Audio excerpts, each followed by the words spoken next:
Hello everyone. Let me start with a simple question for you. Is the Japanese yen finally waking up after years of weakness? The Japanese yen pair has staged a sharp comeback since Prime Minister Shinai Takachi's decisive election victory. The USDJPY pair has fallen almost by 3%, marking the yen's strongest weekly performance since November 2024. Just think about that. The pair moved from levels close to 160 and has now slipped towards the 152 zone. That is not a small move. It clearly tells us that the market sentiment is clearly changing. So what's driving the shift? At the heart of this rally is a reset in the Bank of Japan expectations. Markets are now pricing up almost 3 rate hikes in 2026.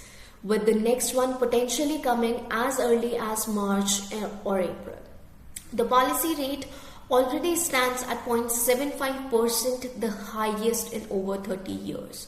Adding to that, the inflation running above the target and the nominal GDP growth of 3 to 4%, and suddenly the case for tighter policy looks much stronger. Now look at the bonds market. It's sending the same message. The 10-year Japanese government bond yield recently touched a 27-year high of 2.38%, and even after cooling to 2.2%, the policymakers appears comfortable. Now that tells us that the BOJ is allowing markets more freedom rather than fighting for every move.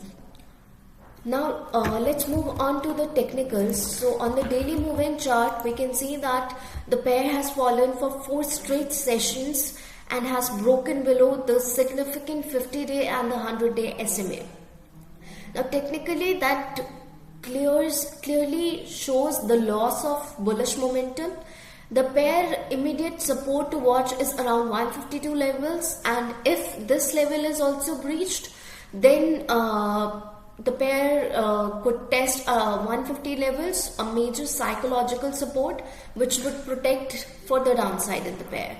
So what's the takeaway? While intervention risks still hover near 160 levels, the near-term bias for the yen has clearly improved. If policy tightening continues and the macroeconomic conditions stay supportive, this move may have more legs than many initially expected.